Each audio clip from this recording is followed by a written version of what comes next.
ओम गण गणपते नमः। आप सभी को फाल्गुन मास गणेश संकष्टी चतुर्थी व्रत की हार्दिक शुभकामनाएं। हर माह के कृष्ण पक्ष की चतुर्थी तिथि को संकष्टी चतुर्थी व्रत रखा जाता है। फाल्गुन माह के कृष्ण पक्ष की संकष्टी चतुर्थी को द्विज प्रिय संकष्टी चतुर्थी के नाम से जाना जाता है। इस शुभ तिथि पर भगवान गणेश की पूजा की जाती है और उनके निमित्त व्रत रखा जाता है। पंचांग के अनुसार फाल्गुन माह के कृष्ण पक्ष की चतुर्थी तिथि 15 फरवरी की रात को 11:52 पर शुरू हो रही है। वहीं तिथि का समापन 17 फरवरी को तड़के रात 2:15 पर होगा। ऐसे में द्विज प्रिय संकष्टी चतुर्थी का व्रत 16 फरवरी को रखा जाएगा। मान्यताओं के अनुसार इस दिन श्री गणपति का विधि पूर्वक पूजन करने से इच्छित मनोकामना पूरी होती है और इस विशेष दिन पर भगवान गणेश की उपासना करने से भक्तों को धन, ऐश्वर्य और सुख शांति की प्राप्ति होती है।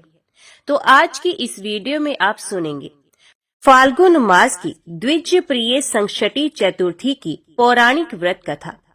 कथा प्रारंभ करने से पहले सब प्रेम से बोलिए गौरी पुत्र गणेश भगवान की जय। प्राचीन काल में युवनाश्व नामक एक राजा हुए थे। वे धर्मात्मा, उदार, दाता, देवताओं एवं ब्राह्मणों का पूजक था। उस राजा के राज्य में विष्णु शर्मा नामक एक तपस्वी ब्राह्मण रहते थे। वे वेद वेत्ता एवं धर्मशास्त्रज्ञ थे। उनके 7 पुत्र हुए जो सभी धन धान्य से समृद्ध थे, परंतु पारस्परिक कलह के कारण सब अलग होकर रहने लगे। विष्णु शर्मा प्रत्येक पुत्र के घर में एक एक दिन भोजन करते थे। बहुत दिन बीतने के बाद वे बूढ़े होकर कमजोर हो गए। वृद्ध अवस्था के कारण उनकी सभी बहुएं अनादर करने लगी। वे तिरस्कृत होकर रोते रहते थे। एक समय की बात है, विष्णु शर्मा गणेश चतुर्थी व्रत रहकर अपनी बड़ी पुत्र वधू के घर गए। उस ब्राह्मण ने कहा कि हे बहुरानी, आज गणेश जी का व्रत है, तुम पूजन की सामग्री जुटा दो। गणेश जी प्रसन्न होकर प्रचुर धन देंगे। अपने ससुर की बात सुनकर बहू कर्कश स्वर से बोली, हे दादाजी, मुझे घर के कामों से ही फुर्सत नहीं है, फिर इन झमेलों में पड़ने का कहाँ अवकाश है। हे ससुर जी, आप हमेशा ही कोई ना कोई नाटक करते हैं। आज गणेश जी का बहाना लेकर आप पहुँचे। मैं गणेश व्रत नहीं जानती हूँ और ना गणेश जी को। आप यहाँ से चले जाइए। इस प्रकार बहू की झिड़की सुनकर वे 6 बहुओं के घर बारी बारी से गए, परंतु सभी ने वैसी ही बात कही। सभी जगहों से अपमानित होकर वे कृशकाय ब्राह्मण बहुत ही दुखी हुआ। इसके बाद वे छोटी बहू के घर जाकर बैठ गया। छोटी बहू बहुत ही धनहीन थी। वे संकोच में पड़कर कहने लगा। ब्राह्मण ने कहा, अरे बहू रानी, अब मैं कहाँ जाऊं? 6 बहुओं ने फटकार दिया है। तुम्हारे यहाँ तो व्रत सामग्री एकत्रित करने का कोई साधन नहीं दिख रहा। मैं स्वयं बहुत वृद्ध हूँ। हे कल्याणी, मैं बार बार सोचता हूँ कि इस व्रत में सिद्धि मिलेगी और सभी कष्टों का अंत होगा। अपने ससुर की बात सुनकर छोटी बहू कहने लगी। बहू ने कहा, हे ससुर जी, आप इतने दुखी क्यों हो रहे हैं? आप अपनी इच्छा के अनुसार व्रत कीजिए। मैं भी आपके साथ संकट नाशक व्रत को करूंगी। इससे हमारे दुखों का निवारण होगा। इतना कहकर छोटी बहू घर के बाहर जाकर भिक्षा मांग लाई। अपने और ससुर के लिए अलग अलग लड्डू बनाए। चंदन, फूल, धूप, अक्षत, फल, दीप, नैवेद्य और तांबुल उसने सब अलग अलग करके ससुर के साथ पूजन किया। पूजन के बाद अपने ससुर को सम्मान पूर्वक भोजन कराया। भोजन के अभाव में स्वयं कुछ भी ना खाकर निराहार रही। अर्धरात्रि के बाद उसके ससुर विष्णु शर्मा को दस्त होने लगे, जिससे उसके दोनों पैर पर छींटे पड़ गए। उसने ससुर के पैर धुलाकर शरीर पोंछा। वे शोक करने लगी कि मुझे हतभाग्नि के कारण आपकी ऐसी दशा क्यों हुई। हे ससुर जी, रात को अब मैं कहाँ जाऊं? मुझे आप कोई उपाय बतलाइए। रात भर विलाप करते रहने के कारण अनजाने में उसका जागरण भी हो गया और फिर सुबह हो गई। छोटी बहू क्या देखती है कि उसके घर में हीरे, मोती और मणियों का ढेर पड़ा है, जिससे घर प्रकाशित हो रहा था। अब उसके ससुर का दस्त भी बंद हो चुका था। आश्चर्य में पड़कर वह अपने ससुर से पूछने लगी, ये क्या बात है, ये संपत्ति किसकी है? अरे, इतना मणि मूंगा आदि मेरे घर कहाँ से आ गए? हे ससुर जी, क्या कोई हम लोगों को चोरी में फंसाने के उद्देश्य से तो घर में नहीं डाल गया है? पतोहों की बात सुनकर ब्राह्मण कहने लगा कि कल्याणी, ये सब तुम्हारी श्रद्धा का फल है। तुम्हारी भक्ति से गणेश जी तुम पर बहुत प्रसन्न हुए हैं। इस व्रत के प्रभाव से ही गणेश जी ने तुम्हें इतनी संपत्ति दी है। बहू कहने लगी कि हे दादाजी, आप धन्य हैं। आपकी कृपा से ही गणेश जी प्रसन्न हुए हैं। मेरी दरिद्रता दूर हुई है, घर में अतुल संपत्ति आई है और आपकी कृपा से भी धन्य हुई। इस प्रकार वह ससुर से बार बार कहने लगी। अब छोटी बहू के घर में अपार संपत्ति देखकर अन्य सभी बहुओं के क्रोध की सीमा न रही। उन्होंने कहा कि बूढ़े ने अपने संपूर्ण संचित धन को दे डाला है। बंधुओं के पारस्परिक कलह को देखकर विष्णु शर्मा डरकर कहने लगे कि इसमें मेरा कोई दोष नहीं, केवल इस व्रत के प्रभाव से गणेश जी ने प्रसन्न होकर छोटी बहू को दिया है। गणेश जी ने कुबेर जैसी संपत्ति प्रदान की है। हे बहुओं, मैंने पहले तुम्हारे घर जाकर व्रत अनुष्ठान का अनुरोध किया था, परंतु तुम लोगों ने मुझे दुत्कार दिया। छोटी बहू ने भिक्षा मांगकर पूजन सामग्री जुटाई।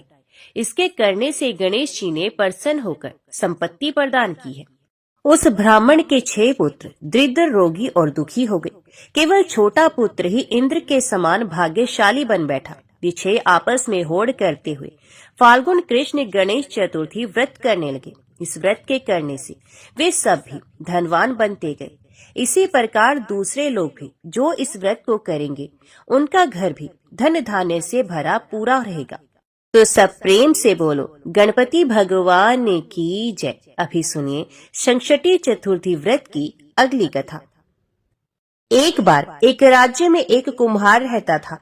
एक दिन वे मिट्टी के बर्तन पकाने के लिए आवा लगा रहा था।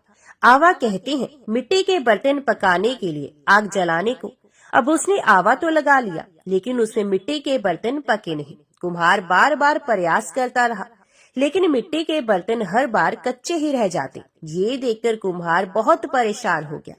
वे राजा के पास गया। तब राजा ने राज पुरोहित को बुलाकर कोई उपाय सुलझाने के लिए कहा। थोड़ी देर तक सोचने के बाद राज पुरोहित ने कहा कि महाराज, यदि हर दिन गांव के एक एक घर से एक एक बच्चे की बलि दी जाए तो रोज आवा नहीं लगेगा। राजा ने आज्ञा दे दी कि पूरे नगर से हर दिन एक बच्चे की बलि दी जाएगी।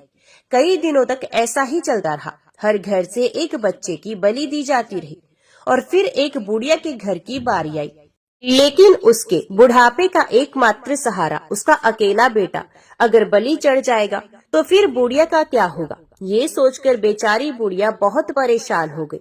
उसने संकट की सुपारी और धूप अपने बेटे को दी। कहा, जा बेटा, संकटा माता तुम्हारी रक्षा करेंगी। वे खुद माता संकटा का ध्यान करने लगी। उसने अपने बेटे की सलामती की कामना करने लगी। उधर अगली सुबह जब कुम्हार ने उठकर देखा कि आवा भी पक गया और वे बालक भी पूरी तरह से सुरक्षित है, ये सब देखकर कुम्हार हैरान रह गया। उसने बालक से पूछा कि ऐसा कैसे हो गया?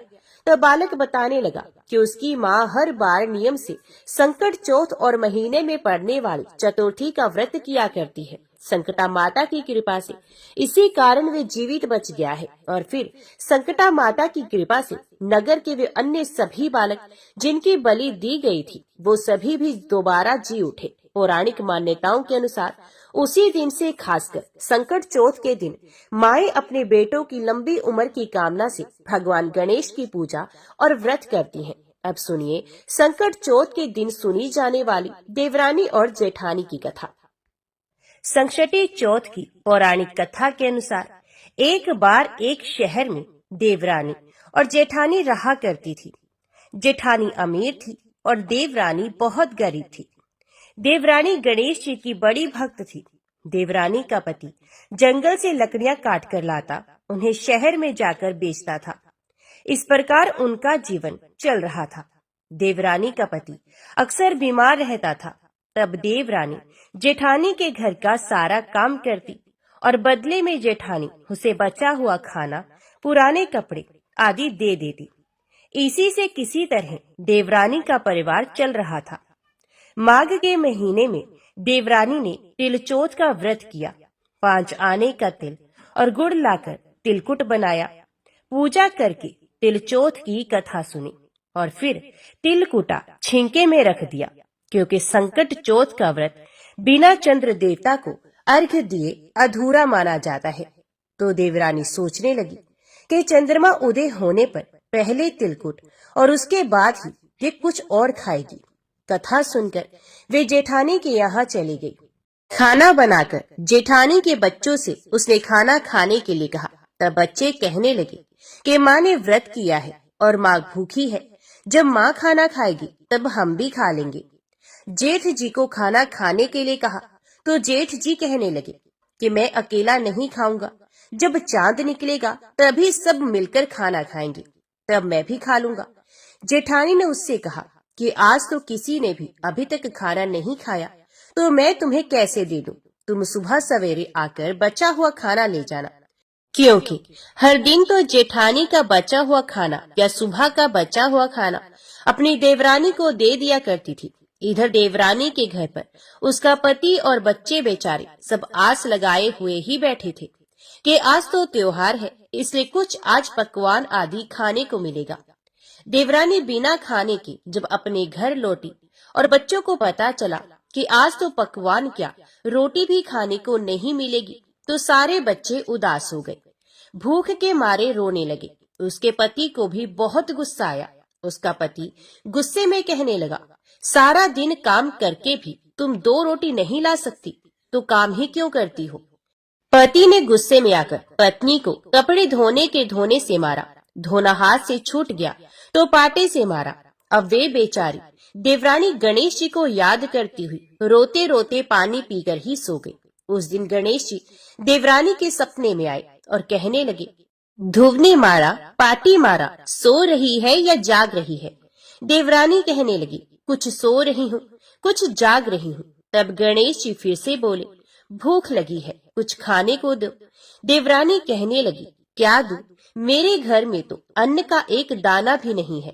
जेठानी बेचारी बच्चा कुचा खाना देती थी, आज वो भी नहीं मिला। पूजा का बचा हुआ तिलकुटा चीकी में पड़ा है, वही खा लो। तिलकुटा खाने के बाद गणेश जी फिर से कहने लगे, उवने मारी, पाटी मारी, निपटाए लगी है, कहाँ निपटूं? तो वही बोली, ये पड़ा घर, जहाँ इच्छा हो वही निपट लो। फिर गणेश जी बच्चे की तरह कहने लगे, अब हाथ कहाँ पहुँचूं? नींद में मगन देवरानी को बहुत गुस्सा आया। वे सोचने लगी कि कब से तंग किए जा रहे हो। तो उसने गुस्से से कहा कि मेरे सर पर पूछो और कहाँ पहुँचोगे? इतना सब होने के बाद देवरानी के घर तो चमत्कार हो उठा। देवरानी जब सुबह उठी तो देखकर हैरान रह गई कि उसका पूरा घर हीरे मोती से जगमगा रहा है। सर पर जहाँ विनायक जी पहुँचे थे वहाँ तो हीरे के टीके और बिंदी जगमगा रही थी। उस दिन देवरानी अपनी जेठानी के यहाँ काम करने के लिए नहीं गई। बड़ी देर तक देवरानी की राह देखने के बाद जेठानी ने अपने बच्चों को देवरानी को बुलाने के लिए भेजा। जेठानी सोच रही थी कि शायद मैंने कल अपनी देवरानी को खाना नहीं दिया, हो सकता है इसलिए मेरी देवरानी बुरा मान गई है, इसलिए आज नहीं आई होगी। तो बच्चे बुलवाने गए तो कहने लगे, चाची चलो, माँ ने बुलाया है, सारा काम पड़ा हुआ है। देवरानी कहने लगी, अब उसकी जरूरत नहीं है, मेरे घर में अब सब कुछ है। गणेश जी भगवान ने मुझ पर बड़ी कृपा की है। अब बच्चे अपने घर पर गए। घर जाकर अपनी माँ को सब बताया कि माँ, चाची का घर तो पूरा हीरे मोतियों से जगमगा रहा है। अब उनका घर पहले की तरह टूटा फूटा नहीं रहा। जेठानी ने ये सब सुना तो उसे विश्वास नहीं हुआ और वे सोचने लगी, बच्चे मजाक कर रहे होंगे। फिर वे दौड़ी दौड़ी अपनी देवरानी के घर आई और जो कुछ उसने देखा उसकी आंखें खुली की खुली रह गई। वे देवरानी से पूछने लगी, अरे ये सब कैसे हुआ? तब देवरानी तो बड़ी सीधी सादी थी, बहुत भोली भाली थी। उसने उसके साथ जो कुछ हुआ सब कुछ अपनी जेठानी से कह दिया। जेठानी बड़ी चालाक थी।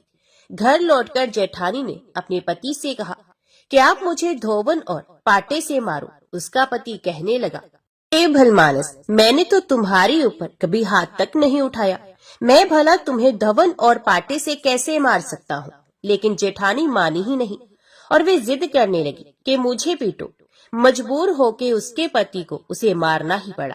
अब उसने ढेर सारा घी डालकर चूरमा बनाया और चीके में रखकर सो गई। रात को चौथ विनायक जी सपने में आए और कहने लगे कि भूख लगी है, क्या खाऊं? तो जेठानी कहने लगी कि हे गणेश जी महाराज, मेरी देवरानी के यहाँ तो आपने सुख खा तिलकुट खाया था। मैंने तो ढेर सारा घी डालकर चूरमा बनाकर आपके लिए छींके में रख दिया है। फल और मेवे भी साथ में रखे हैं।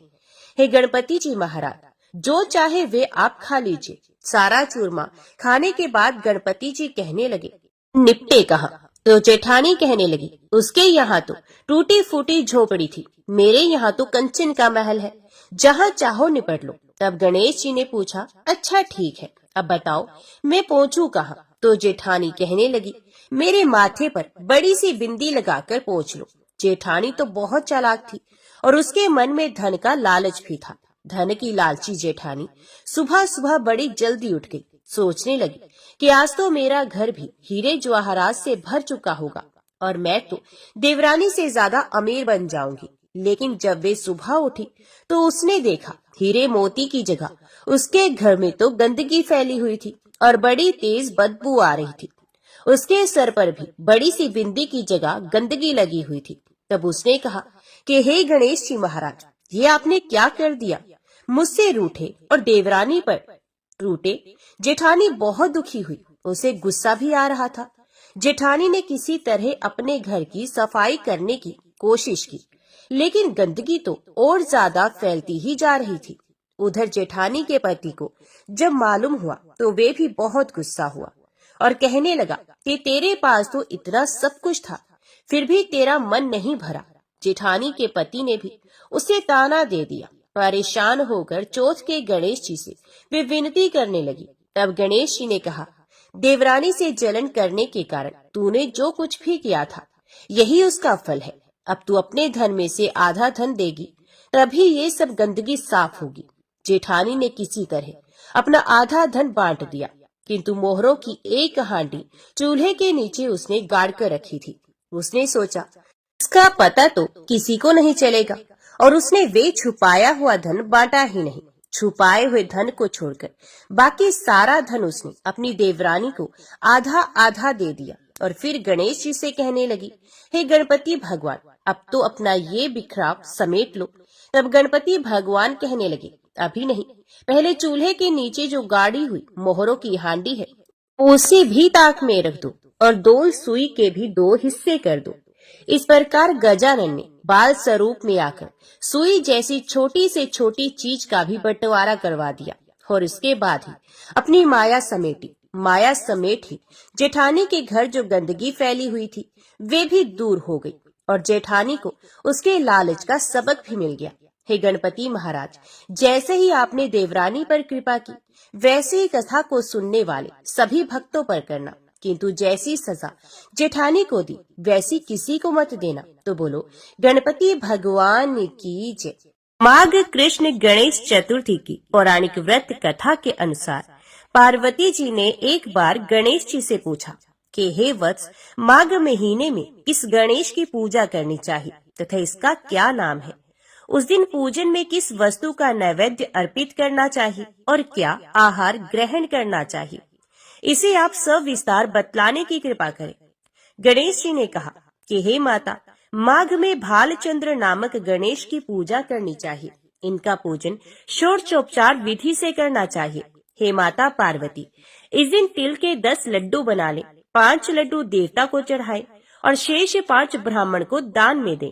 ब्राह्मण की पूजा भक्ति पूर्वक करके उन्हें दक्षिणा देने के बाद उन 5 लड्डुओं को उन्हें प्रदान कर दे।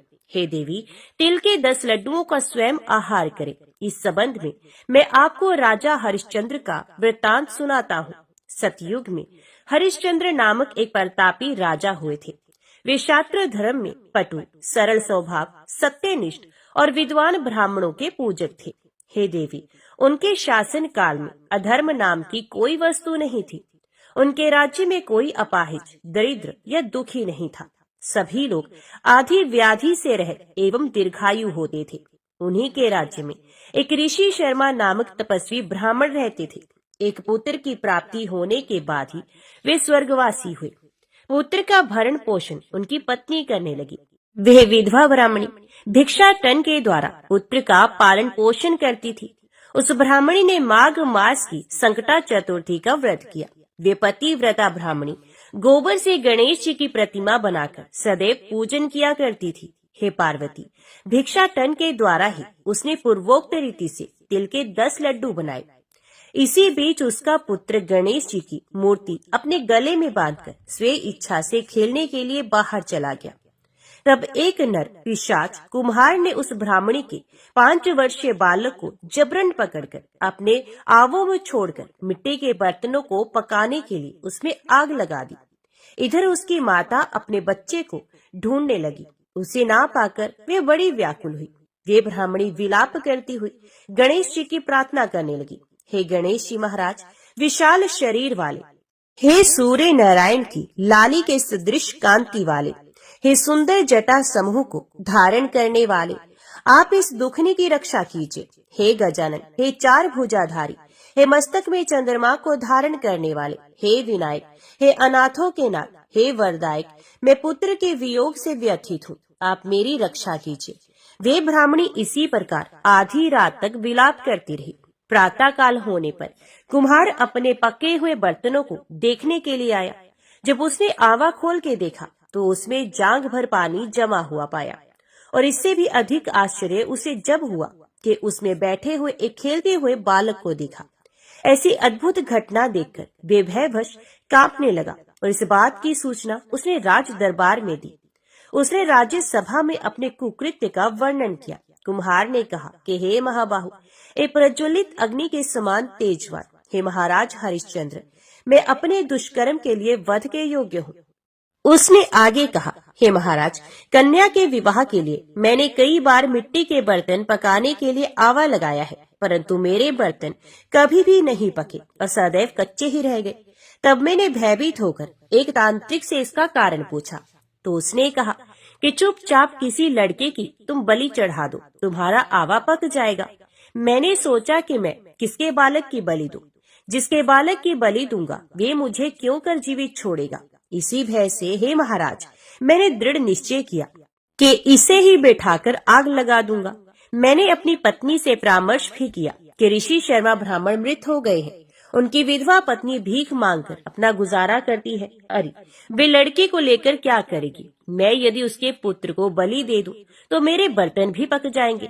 मैं इसे जघन्य गर्म को करके रात में निश्चिंत होकर सो गया था। प्रातः जब मैंने आवा खोलकर देखा तो क्या देखता हूँ कि उस लड़के को मैं जिस स्थिति में बैठाकर गया था वे उसी तरह निर्भय भाव से बैठा है और उसमें जांग भर पानी भरा हुआ है। इस भयावह दृश्य से मैं कांप उठा और इसकी सूचना देने आपके पास आया हूँ। कुम्हार की बात सुनकर राजा बहुत ही विस्मित हुए और उस लड़के को देखने के लिए आए। बालक को प्रसन्नता पूर्वक खेलते देखकर मंत्री से राजा ने कहा कि ये क्या बात है, ये किसका लड़का है? इस बात का पता लगाओ। इस आवे में जांग भर जल कहाँ से आया? इसमें कमल के फूल कहाँ से खिल गए? इस दरिद्र कुम्हार के आवे में वैदूर्य मणि के समान हरी हरी दूब कहाँ से उगाई? बालक को ना तो आग की जलन हुई, ना तो इसे भूख प्यास ही लगी। ये आवे में भी वैसा ही खेल रहा है मानो अपने घर में खेल रहा हो। राजा इस तरह की बात कह ही रहे थे कि वे ब्राह्मणी वहाँ बिलखती हुई आ पहुंची। वे कुम्हार को कोसने लगी।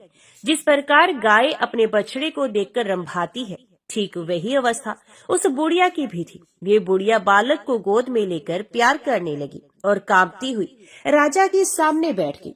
राजा हरिश्चंद्र ने पूछा कि हे ब्राह्मणी, इस बालक के ना जलने का क्या कारण है? क्या तू कोई जादू जानती है अथवा तूने कोई धर्म आचरण किया है जिसके कारण बच्चे को आंच तक नहीं आई? राजा की बात सुनकर ब्राह्मणी ने कहा कि हे महाराज, मैं कोई जादू नहीं जानती और ना तो कोई धर्म आचरण, तपस्या, योग, दान आदि की प्रक्रिया ही जानती हूँ। हे राजन, मैं तो संकट नाशक गणेश चतुर्थी का व्रत करती हूँ। उसी व्रत के प्रभाव से मेरा पुत्र जीता जागता बच गया है। ब्राह्मणी की बात सुनकर राजा ने कहा कि मेरे राज्य की संपूर्ण जनता इस संकट नाशक गणेश चतुर्थी का व्रत करे, इसमें मेरी पूर्ण सम्मति है। राजा ने उसकी परिक्रमा करते हुए कहा कि हे पतिव्रते, तू धन्य है। राजा ने संपूर्ण नगर वासियों को गणेश जी का व्रत करने का आदेश दे दिया। इस आश्चर्यजनक घटना के कारण सभी लोग उस दिन से प्रत्येक मास की गणेश चतुर्थी का व्रत करने लगे। इस व्रत के प्रभाव से ब्राह्मणी ने अपने पुत्र के जीवन को पुण्य पाया था। इतना कहने के बाद श्री कृष्ण ने कहा कि हे युधिष्ठिर, आप भी सर्वोत्तम व्रत कीजिए। इस व्रत के प्रभाव से आपकी सभी कामनाएं पूर्ण होंगी। आप मित्रों, पुत्रों और पौत्रों को सुख देने वाले साम्राज्य को प्राप्त कर सकेंगे। हे महाराज, जो लोग इस व्रत को करेंगे उन्हें पूर्ण सफलता मिलेगी। भगवान श्री कृष्ण की बात से युधिष्ठिर बहुत प्रसन्न हुए और माघ कृष्ण गणेश चतुर्थी का व्रत करके निष्कंटक राज्य भोगने लगे। तो बोलो गणपति भगवान की जय। पौराणिक कथा के अनुसार एक गांव में एक सेठ सेठानी थे। उनके एक बेटे और एक बहू थी। बहू सबको भोजन करा के फिर स्वयं भोजन करती थी। एक पड़ोसन ऐसी भी थी जो रोज पूछती थी कि बहू आज क्या बनाया है, क्या खाया है। तो बहू कहती ठंडो बासी। एक दिन उसके पति ने ऐसा सुनकर विचार किया कि आज तो पकवान बनाए जाए, फिर देखें कि मेरी पत्नी क्या कहती है। उसने तरह तरह के पकवान बनवाए और घर के सभी लोगों ने एक साथ बैठकर भोजन किया। आज भी पड़ोसन ने पूछा तो बहू ने कहा कि ठंडो बासी। सेठ के लड़के ने सोचा हो न हो कोई बात अवश्य है जिससे कि मेरी पत्नी ऐसा कहती है। उसने पत्नी से पूछा तुम रोज ठंडो बासी खाया ऐसा क्यों कहती हो, जबकि हम सब ने एक साथ बैठकर कई तरह के पकवान खाए हैं। उसकी पत्नी बोली हम जो खा रहे हैं वे बाप बूढ़ों की कमाई है। जिस दिन आप कमाकर लाओगे उस दिन मैं समझूंगी कि ताजा भोजन कर रहे हैं। अब एक दिन लड़के ने माँ से कहा मैं एक बड़े शहर में कमाई करने जा रहा हूँ। तो माँ बोली बेटा अपने पास इतना धन है कि खाया नहीं खत्म होगा। माँ के मना करने पर भी बेटे ने स्वयं कमाने का दृढ़ निश्चय कर लिया और जाते समय पत्नी से कहा मैं जब तक कमाकर बहुत सा धन लेकर ना आऊं तुम चूल्हे की आग मत बुझने देना। एक दिन चूल्हे की आग बुझ गई तो वे मन ही मन घबराने लगी, कहीं मेरे पति पर संकट तो नहीं आ पड़ा। जल्दी से पड़ोस में से आग लाकर चूल्हे में रख दूं। ऐसा विचार करके पत्नी पड़ोस में गई। वहां पड़ोसन चौथ माता का व्रत और पूजन कर रही थी। पड़ोसन ने कहा थोड़ी देर में आकर ले जाना। तो बहू ने पड़ोसन से पूछा आप यह व्रत क्यों करती हैं, इससे क्या मिलता है। पड़ोसन ने कहा चौथ माता के इस व्रत को करने से अन्न और लक्ष्मी मिलती है और अपनी मनोकामनाएं पूर्ण होती हैं। अब बहू भी चौथ माता का व्रत करने लगी। दीवार पर उसने चौथ माता का चित्र बनाया। उस दिन घी और गुड़ का चूरमा बनाकर रात्रि को चंद्रमा को अर्घ्य देकर उसने भोजन किया। ऐसा करते करते बहुत दिन हो गए। चौथ माता ने उस बहू के पति को सपना दिया कि शाहूकार का बेटा तू जागे की सोवे, तेरी पत्नी तुझे बहुत याद कर रही है। घर जाकर उसकी चिंता मिटा दे। तू दुकान खोलकर कंकु केसर का पगलिया बना के बैठ जाना। आज तेरा हिसाब किताब चुकता हो जाएगा। अब तो चौथ माता ने जैसा कहा था वैसा ही हुआ।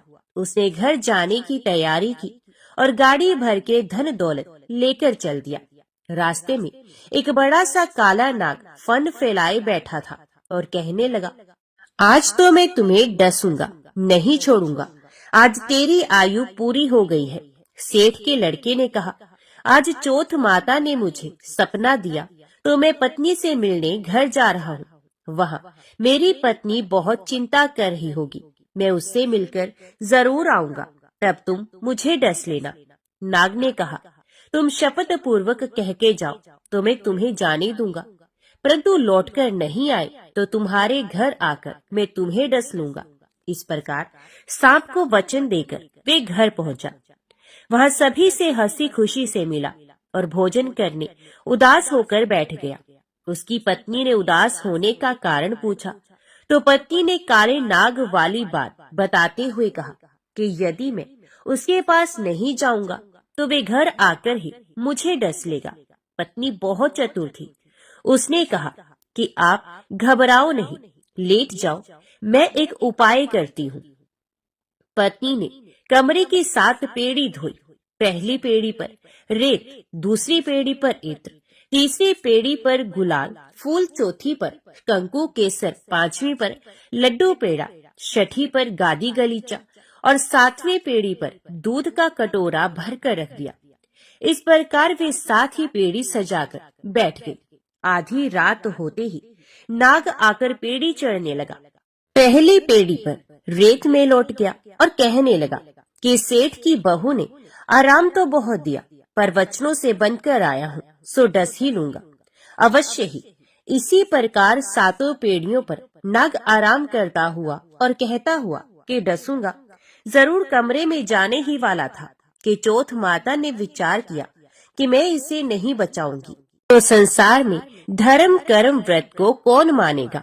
अब तो गणेश जी, चंद्रमा जी और चौथ माता ने उसे बचाने का विचार किया। चंद्रमा जी ने उजाला किया, चौथ माता ढाल बनी और गणेश जी ने तलवार लेकर नाग को मार दिया और ढाल से ढक दिया। अब बहू भी थकी हारी सो गई। दिन निकला तो लोग बेटे से मिलने आए, परंतु बेटा बहू तो उठे ही नहीं। बहुत देर हो गई तो माँ उन्हें उठाने गई। माँ ने 7 पेड़ियों पर जो कुछ भी देखा तो वे बहुत ही घबराई और बेटा बहू को आवाज लगाई। बेटा बहू उठे तो देखा कि एक ढाल तलवार वहाँ पड़ी है। अब ढाल उठाई तो वही काला नाग मरा हुआ पड़ा है। बेटा बहू ने सोचा कि आज तो धर्म कर्म ही आड़े आए हैं, जो भगवान गणेश जी और चौथ माता ने अपनी रक्षा की है। हे चौथ माता, आपने जैसी सेठ के बेटे बहू की रक्षा की, वैसे ही रक्षा सबकी करना। तो बोलो चौथ माता की जय। भगवान विघ्नहर्ता गणेश की कथा सुने बिना चौथ माता के व्रत की कथा अधूरी मानी जाती है। इसलिए अब आप सुनिए भगवान गणेश की कथा।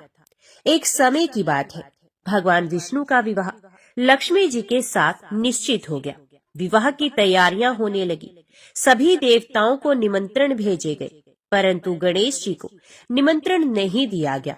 कारण जो भी रहा हो, अब भगवान विष्णु की बारात जाने का समय आ गया। सभी देवता अपनी पत्नियों के साथ विवाह समारोह में आए। उन सब ने देखा कि गणेश जी कहीं दिखाई नहीं दे रहे हैं। तब वे आपस में चर्चा करने लगे कि क्या गणेश जी को कोई न्योता नहीं दिया या स्वयं गणेश जी ही नहीं आए। सभी को इस बात पर आश्चर्य होने लगा। तभी सबने विचार किया कि भगवान विष्णु से ही इसका कारण पूछा जाए। विष्णु भगवान से पूछने पर उन्होंने कहा कि हमने गणेश जी के पिता भोलेनाथ महादेव को न्योता भेजा है। यदि गणेश जी अपने पिता के साथ आना चाहते हो तो आ जाते, अलग से न्योता देने की कोई आवश्यकता भी नहीं थी। दूसरी बात ये है कि उनको 1.25 मन मूंग, 1.25 मन चावल, 1.25 मन घी और 1.25 मन लड्डू का भोजन दिन भर में चाहिए। यदि गणेश जी नहीं आएंगे तो कोई बात नहीं, दूसरे के घर जाकर इतना सारा खाना पीना अच्छा भी नहीं लगता। इतनी वार्ता कर ही रहे थे कि किसी एक ने सुझाव दिया, यदि गणेश जी आ भी जाए तो उनको द्वारपाल बनाकर बैठा देंगे कि आप घर की देखभाल करना। आप तो चूहे पर बैठकर धीरे धीरे चलोगे तो बारात से बहुत पीछे रह जाओगे। यह सुझाव भी सबको पसंद आ गया, तो भगवान विष्णु ने भी अपनी सहमति दे दी। होना क्या था, इतने में गणेश जी वहां आ पहुंचे और उन्हें समझा बुझाकर घर की रखवाली करने बैठा दिया गया। बारात चल दी। तब नारद जी ने देखा कि गणेश जी तो दरवाजे पर ही बैठे हुए हैं। तो वे गणेश जी के पास गए और रुकने का कारण पूछा। गणेश जी कहने लगे कि भगवान विष्णु ने मेरा बहुत अपमान किया है। नारद जी ने कहा कि आप अपनी मूषक सेना को आगे भेज दो, तो वे रास्ता खोद देगी, जिससे उनके वाहन धरती में धंस जाएंगे। तब आपको सम्मान पूर्वक बुलाना ही पड़ेगा। अब तो गणेश जी ने अपनी मूषक सेना जल्दी से आगे भेज दी और सेना ने जमीन पोली कर दी। जब बारात वहां से निकली तो रथों के पहिए धरती में धंस गए। लाख कोशिश करने पर भी पहिए धरती से नहीं निकले। सभी ने अपने अपने उपाय किए, परंतु पहिए तो नहीं निकले, बल्कि जगह जगह से टूट गए। किसी की समझ में नहीं आ रहा था कि अब क्या किया जाए। अब तो नारद जी ने कहा, आप लोगों ने गणेश जी का अपमान करके अच्छा नहीं किया। यदि उन्हें मनाकर लाया जाए तो आपका कार्य सिद्ध हो सकता है और ये संकट टल सकता है। भगवान शंकर ने अपने दूत नंदी को भेजा और वे गणेश जी को लेकर आए। गणेश जी का आदर सम्मान के साथ पूजन किया गया। तब कहीं रथ के पहिए निकले। अब रथ के पहिए निकल तो गए, परंतु वे टूट फूट गए। तो उन्हें सुधारे कौन? पास के खेत में खाती काम कर रहा था, उसे बुलाया गया। खाती अपना कार्य करने के पहले श्री गणेशाय नमः कहकर गणेश जी की वंदना मन ही मन करने लगा।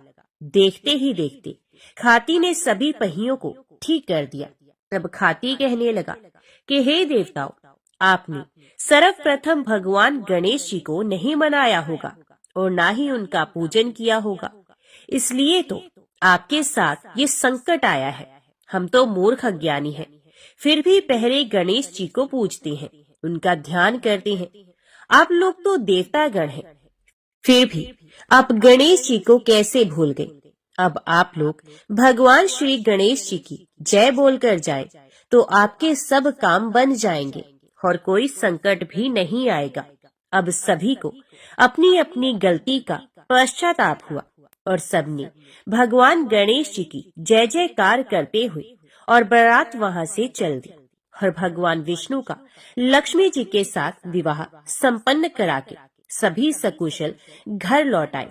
तो हे गणेश जी महाराज, आपने जैसे भगवान विष्णु के कार्य को सिद्ध किया, वैसे सभी के कार्य को सिद्ध करना। तो बोलो भगवान गणेश की जय।